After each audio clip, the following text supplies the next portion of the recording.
అస్మద్గురుభ్యో నమః. శ్రీ సీతారామచంద్ర పరబ్రహ్మణే నమః. కాలసర్పదోషం.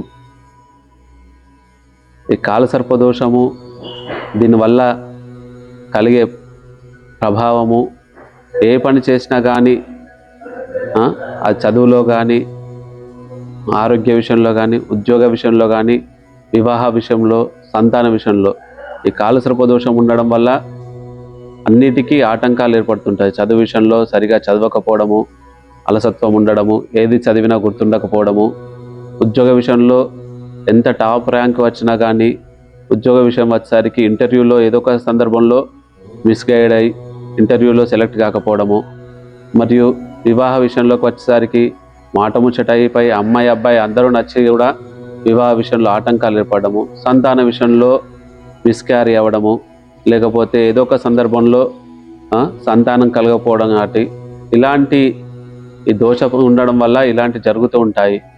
ఈ జరగడం వల్ల దాని పరిహారాలు మనం తెలుసుకోవడానికి ఉంటాయంటే శ్రీకాళహస్తిలో రాహుకేతుల పూజ చేయించుకోవడము, మరియు మన పంతులు గారిని ఎవరైనా మీకు తెలిసిన పంతులు గారిని వారిని సంప్రదించి సరియగు వాటికి సంబంధించిన పూజలు చేసుకోవడం వల్ల తగినంత దానాలు, మనం ఎన్ని పూజలు చేసుకున్నా కానీ దానం చేయడం అనేది దానివల్ల ఫలితం అనేది చాలా అద్భుతంగా కనిపిస్తుంటుంది.